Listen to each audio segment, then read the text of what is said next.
Good morning friends. आज हम सीखेंगे इंफॉर्मेशन रिट्रीवल सिस्टम में पोस्टिंग लिस्ट्स को कंपेयर कैसे करें और इसके पॉइंटर और विदाउट इसके पॉइंटर से हम कंपैरिजंस कैसे निकालें। तो इस तरह के क्वेश्चंस आते रहते हैं इंफॉर्मेशन रिट्रीवल सिस्टम के एग्जाम्स में। तो हमें क्या करना है, दो लिस्ट दे रखी है। तो लिस्ट 1 में एलिमेंट्स दे रखे हैं और लिस्ट 2 में एक एलिमेंट दे रखा है। तो हमको क्या करना है कि 47 जो लिस्ट 2 में दे रखा है इसको लिस्ट 1 में ढूंढना है। तो ये कहाँ पर है, तो हमें तो देख सकते हैं कि ये 47 यहाँ पर है, लेकिन सिस्टम कैसे ढूंढेगा उसको हमें देखना है और कितने कंपेयर में इसे ढूंढ लेगा ये हमें निकालना है। तो इस क्वेश्चन में दो पार्ट दे रखे हैं। पहला पार्ट है कि इसके पॉइंटर्स यूज़ करके कंपैरिजन से बताओ कि कितना दूर है, और पॉइंट 2 दे रखा है, मतलब पार्ट 2 दे रखा है कि विदाउट यूजिंग इसके पॉइंटर हम कितने कंपेयर में 47 यहाँ पर पहुँच सकते हैं। लिस्ट 2 को लिस्ट 1 में ढूंढ सकते हैं, इंटरसेक्शन होता नहीं है। लिस्ट 1 हमें ढूंढना है, लिस्ट 1 इंटरसेक्शन लिस्ट 2, मतलब इसे ऐसे भी लिख सकते हैं लिस्ट 1 एंड लिस्ट 2। तो चलिए हम आंसर को लिख लेते हैं। आंसर लिखने के लिए हम सबसे पहले इसकी लेंथ निकालेंगे कि इसके पॉइंटर में कितनी की लेंथ होगी, कितने कंपैरिजंस चलेंगे। तो उसके लिए हम पहले क्वेश्चंस को लिख लेते हैं आंसर के लिए। तो मैंने यहाँ पर लिख लिए हैं लिस्ट 1 के एलिमेंट्स और लिस्ट 2 का एलिमेंट जिसे हमें ढूंढना है लिस्ट 1 के अंदर। अब हमें क्या करना है, हमें लेंथ ऑफ इसके पॉइंटर निकालनी है। तो लेंथ ऑफ इसके पॉइंटर निकालने के लिए फॉर्मूला होता है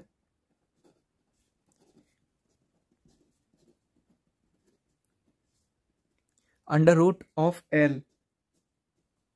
एल क्या होगा कि ये जितने नंबर ऑफ एलिमेंट्स हैं वो होता है। जैसे कि ये एलिमेंट्स हैं 1 2 3 4 5 6 7 8 9 10 11 12 13 14 15 16, यानी टोटल 16 एलिमेंट्स हैं। तो हमें 16 का अंडर रूट करना होगा, तो आएगा 4। तो यानी हमें 4 4 के गैप पर इसके पॉइंटर बनाना होगा। तो हम पहले एलिमेंट्स को लिख लेते हैं या फिर हम इसी में चालू कर देते हैं 4 4 के गैप पर कि कैसे कैसे इसके पॉइंटर बनेगा। तो हमारे पास जगह नहीं थी तो मैंने इसे नीचे लिख दिया है एलिमेंट्स को। तो चलिए अब बनाते हैं। जैसे हमारे पास 4 है तो हमें 4 के गैप पे अगला इसके पॉइंटर बनाना है। तो 4 को छोड़कर आगे के 4 गिनिए, 1 2 3 4, यानी 14 तक पहुंचना है हमें। तो गैप 4 का हो गया 1 2 3 4। तो 14 जो है इसे यहाँ पर लिख लेंगे ऐसे ही। अब 14 से हमें 4 का गैप लेना है और आगे जाना है 1 2 3 4, यहाँ पर 22 लिख लेंगे। फिर ऐसे ही 1 2 3 4 यहाँ पर आ जाएंगे हम, इसे यहाँ लिख लेंगे। फिर हमें गैप लेना है 1 2 3 4, लेकिन है नहीं तो ऐसे ही आप एक्स्ट्रा में ले सकते हैं कि ये चला गया यहाँ बाहर की ओर। तो अब ये डायग्राम बन चुका है और अब हमें कंपेयर करना है। तो हमारा मुख्य उद्देश्य ये है कि जो हम कंपेयर कर रहे हैं उसमें कम से कम कंपेरिजन आए, मतलब कम से कम टाइम लगे। तो हम 4 से डायरेक्ट 14 पहुंच गए तो हमें पता था कि यहाँ पर 47 आएगा नहीं, तो हम क्यों इतना टाइम वेस्ट करें यहाँ पर और सिस्टम क्यों टाइम वेस्ट करें, इसलिए हमने इसके पॉइंटर इंट्रोड्यूस किया था। तो अब हम 4 से कंपेयर करना शुरू करेंगे। इसके पॉइंटर्स को आसानी से डिफाइन करने के लिए आप ऐसे लिख सकते हैं,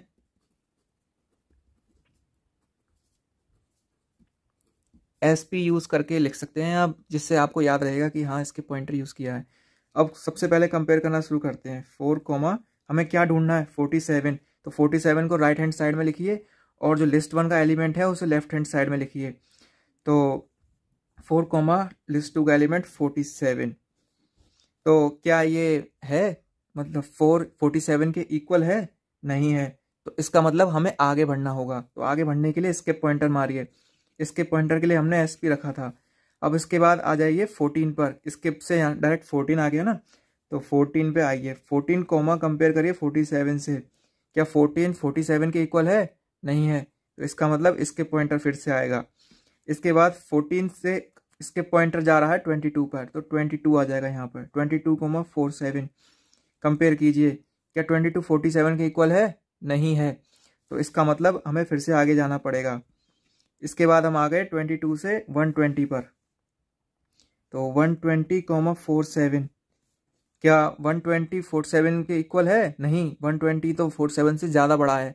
तो इसके लिए क्या करना पड़ेगा, हमें बैक ट्रैक करना पड़ेगा, यहाँ पर आना पड़ेगा 22 कॉमा 47 से। इसके बाद हमें नो पॉइंटर यूज़ करने पड़ेंगे। नो पॉइंटर के लिए आप यूज़ कर सकते हैं एन पी। तो एन पी मतलब 22 तो हम यहाँ तक आ गए। अब इसके बाद हमें इसके पॉइंटर से ऊपर नहीं जाना है, अब सीधा सीधा आगे बढ़ना है, क्योंकि यहाँ तो फिर ज़्यादा बड़ा हो जाएगा 47 से, तो हमें यहाँ से जाना है।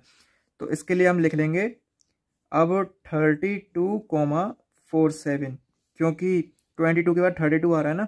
इसके बाद 32,47, 47 के इक्वल है नहीं है, तो इसका मतलब आगे आएंगे, नो पॉइंटर लगाया हमने। उसके बाद आएगा 47,47 क्या इक्वल है? हाँ है। तो फिर हमें क्या करना पड़ेगा, हमें स्टॉप होना पड़ेगा। स्टॉप होने के लिए क्या करिए, नो पॉइंटर लिख दीजिए यहाँ पर और यहाँ लिख दीजिए स्टॉप।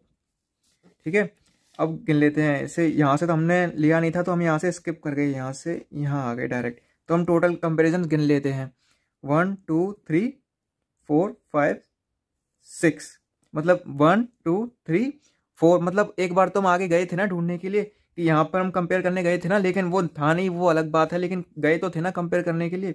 तो इसलिए हम टोटल यही आएंगे 1 2 3 4 5 6, तो मतलब 6 कंपेरिजन्स हुए।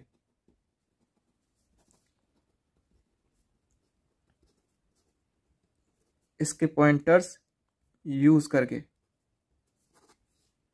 अब सेकंड पार्ट क्या था कि हमें विदाउट इसके पॉइंटर यूज किए हुए कंपैरिजन बताना था कि लिस्ट 2 का एलिमेंट लिस्ट 1 में कहाँ पर मिलेगा इंटरसेक्शन करने के बाद। तो उसके लिए हमें स्टैंडर्ड कंपैरिजन करना पड़ेगा, मतलब वो नहीं करना कि इसके पॉइंटर यूज़ करना है, वो हमें नॉर्मल वे पे चलना होगा, सीधा सीधा लाइन में।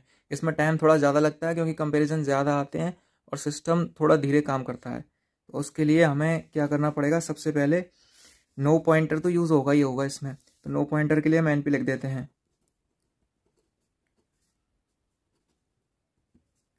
तो अब सबसे पहले वही कंपैरिजन होगा स्टैंडर्ड वाला।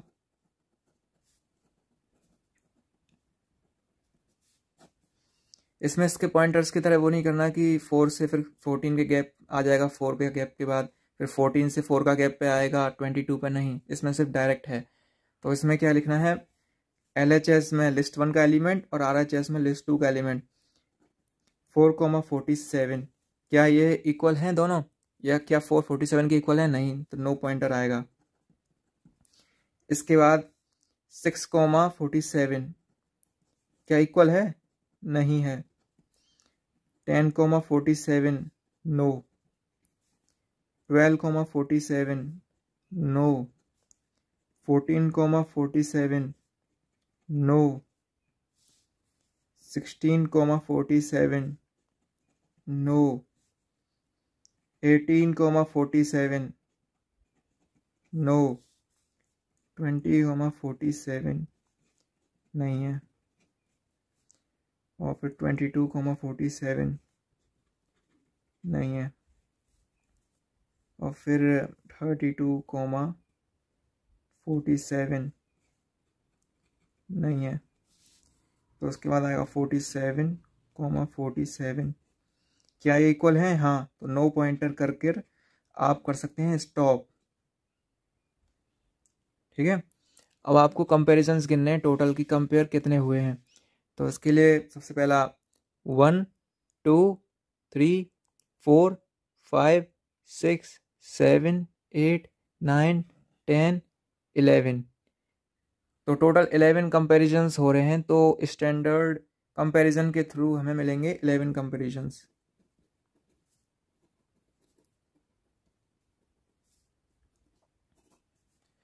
तो बस ये क्वेश्चन इतना ही है, और इतना आप सॉल्व कर देंगे तो आपको फुल मार्क्स मिल जाएंगे। ये न्यूमेरिकल बेस्ड है, इसमें थ्योरी की ज़रूरत है नहीं।